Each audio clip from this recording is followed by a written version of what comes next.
Debat partai edisi pekan ini, PKS versus PDS. Di sisi kanan, sebagai audiens, kader-kader Partai Keadilan Sejahtera dengan pembicara anggota Majelis Pertimbangan Pusat PKS, Sabto Waluyo, dan Ketua DPP PKS, Sohibul Iman.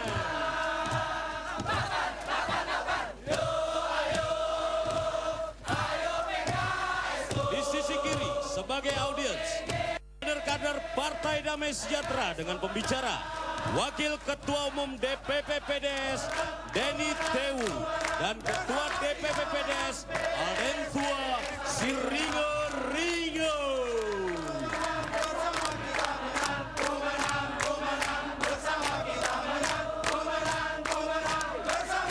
Debat ini akan dipandu oleh Tina Talisa dan Rahma Sarita. Dari Studio TV One, inilah Debat Partai.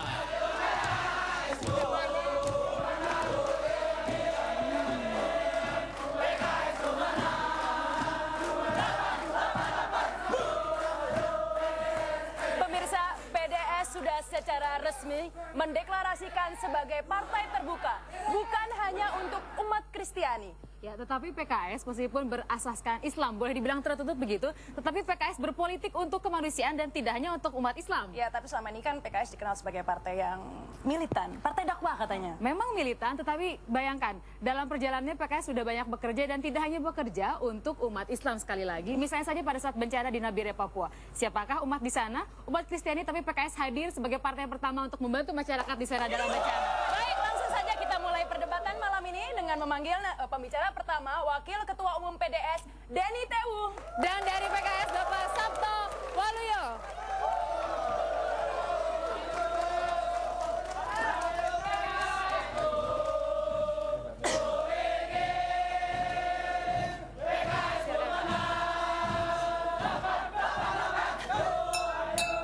Ya, kita akan segera mulai. Kita berterima kasih atas dukungan dari para audiens. Kita persilakan duduk. Dan pertanyaan pertama saya untuk Pak Denny. Pak Denny memang menyatakan bahwa PDS sebagai partai terbuka begitu.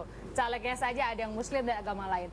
Tapi rasanya lebih banyak orang yang tahu bahwa PDS ini hanya untuk umat Kristiani. Maaf loh Pak, lambangnya pun Bapak masih identik dengan agama tertentu begitu Pak. Iya, memang itu jelas seperti itu. Tetapi kita mau katakan bahwa perjuangan di Indonesia ini membutuhkan hal-hal yang bersifat moral. Oleh karena itu nilai-nilai agama itu sangat dibutuhkan oleh bangsa ini untuk menunjukkan bahwa bangsa ini juga punya nilai-nilai agama yang luar biasa. Apabila itu disinergikan dengan politik, maka itu menjadi kekuatan daripada bangsa ini. Dan Sehingga kami mau tunjukkan artinya bahwa asasnya masih agama juga dong Pak? Bukan, kita tetap punya asas Pancasila. Tetapi kita sadari bahwa Indonesia ini terdiri dari beragam agama yang ada, berbagai suku, dan ini merupakan kekuatan daripada bangsa ini. Ini asasnya dulu bukan Pancasila Pak, tapi berubah menjelang pemilu 2009 begitu Pak? Oh, mungkin salah baca kali. Dari dulu kita asasnya Pancasila. Sudah Pancasila Tapi begitu. memang kalau lambangnya itu kan menggambarkan hubungan ini ya, ke manusia dan ke Tuhan, begitu ya Pak katanya? Iya, hablum minallah dan hablum minanas. Oh, udah betul ngomong ya. Ya, baik. Saya ke PKS. Bagaimana dengan PKS sendiri? Banyak sebenarnya pengusaha yang takut loh kalau PKS yang menang nanti semuanya harus berdasarkan syariah Islam, Pak. Saya kira enggak ya.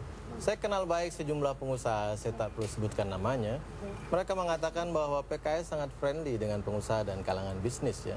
Dan bahkan sesungguhnya di dalam syariat ada juga aspek bisnis. Ekonomi Islam sangat berkembang di berbagai Ya, negara. tapi komentarnya apa Pak? Ketika banyak ormas Islam, sebut saja FPI yang kita tahu menyalurkan aspirasi politiknya ke PKS ya, melakukan razia-razia ke tempat hiburan dan lain-lain atas dasar tidak sesuai dengan syariah Islam. Afiliasi politik itu bersifat pribadi. Karena kami tidak mengenal ada semacam dukungan organisasi. Nah, setiap organisasi bertanggung jawab terhadap kegiatan dan aktivitasnya masing-masing. Ketika setiap orang warga negara Indonesia bergabung dalam PKS, maka mereka harus menyetujui anggaran dasar, anggaran rumah tangga, dan platform Tapi Anda kami sendiri yang setuju damai. dengan gerak-gerakan FPI?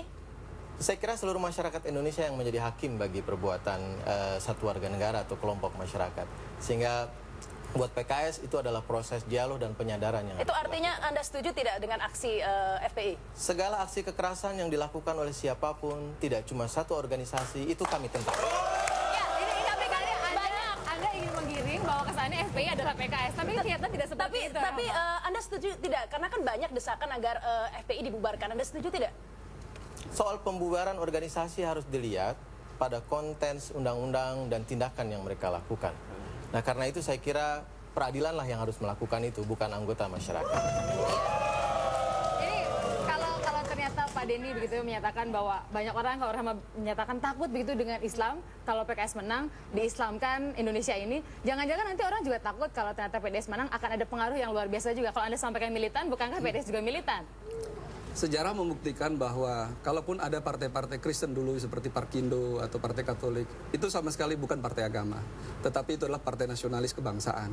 Dan saya kira kami juga membawa sejarah itu, kami bukan partai agama, tetapi kami partai nasionalis kebangsaan yang mengakomodir pluralisme, dan kami tahu Pancasila mengakomodir semua suku, agama, multikulturalisme yang ada di Dan sebagai aktif barangkali karena begini, kalau hanya dalam tanda petik begitu bermain pada komunitas Kristen yang jumlahnya hanya 5% di Indonesia, maka Anda tidak akan pernah jadi partai pemenang sampai kapanpun. Sehingga ini merupakan taktik supaya dapat suara lebih besar. Bukan, obsesi kami adalah bagaimana membangun NKRI mini mulai dari PDS, dan pada saat itu kami bisa mentransformasikan itu bagaimana membangun NKRI yang kita harapkan sebagaimana the founding fathers menginginkan bangsa ini. Berarti itu pun keinginan PKS. Sebagai Itu pun bukti keinginan saat ini PKS. hadir juga caleg-caleg dari berbagai agama ya Pak Denny. Mungkin bisa berdiri ya. Bisa berdiri, ada berbagai simbol agama yang saya lihat tadi. Baik. Tapi sebetulnya kalau berbicara masalah agama, PKS pun tidak pernah menutup diri terhadap caleg-caleg yang non-muslim. Tidak. Iya. Bahkan kalau Anda teliti daftar anggota legislatif PKS dari Sabang Merauke, maka Anda akan temukan mana yang non-muslim. Artinya sebetulnya PKS juga walaupun partai yang menyatakan Islam tapi terbuka juga, Rahma. Sehingga apa bedanya dengan orang yang memang atau partai yang secara terbuka menyatakan dirinya terbuka begitu. Toh tertutup pun ternyata terbuka. Iya. Bukan tertutup, saya koreksi. Karena di dalam anggaran dasar kami itu dinyatakan seluruh warga negara Indonesia apapun agamanya, sukunya, dia berhak untuk bergabung di dalam partai asal dia ikut anggaran. Iya. Tapi kan banyak yang cenderung menilai ini eksklusif seperti itu. Bahkan kita tahu bahwa PKS sendiri juga mendukung Piagam Madinah begitu kan ya? Ya, kalau kita pelajari piagam itu isinya sangat universal. Ya. Dia menghargai kehormatan bangsa, suku, dan satu ide untuk membangun kebersamaan. Tapi kan nanti kan bisa timbul piagam yang lainnya, piagam Yerusalem atau Bethlehem gitu ya Pak ya. Nanti kan jadi tidak berlaku universal. Setiap agama menginginkan mengangkat simbol-simbol agama masing-masing. Itu konteks sejarah yang bisa diaktualisasikan di Indonesia, dan kita bisa bikin piagam dimanapun, kesepakatan damai dimanapun, di Aceh, di Papua, di Maluku, kita bisa bikin itu, kita bisa lakukan itu. Asal ada nilai-nilai universal yang kita sepakati bersama. Sekarang saya tanya Pak Denny sendiri, keberatan tidak dengan Piagam Madinah? Ya, di dalam pemahaman kami keberatan karena di situ ada unsur minoritas dan mayoritas. Sementara kami ini kan bagian daripada bangsa ini, kami tidak mau dilakukan sebagai warga negara kelas 2. Ya. Boleh saya kasih catatan sedikit? Silakan Pak Sam. Pada saat piagam itu ditandatangani, umat Islam minoritas. Karena hanya Nabi Muhammad dan pengikutnya yang hijrah dari Mekah ke Madinah dan yang berpuasa. Jadi bisa dilihat di sana bahwa piagam itu adalah satu inisiatif bersama, bukan satu kelompok orang. Ya, tapi bagaimana apakah PKS menjamin jika PKS nanti memimpin bahwa kebebasan beragama, kerukunan beragama tetap terjamin? Sudah pasti. Anda bisa lihat kader PKS yang menjadi ketua MPR tidak merubah satu pasal pun yang berkaitan dengan kebebasan. Tapi sebenarnya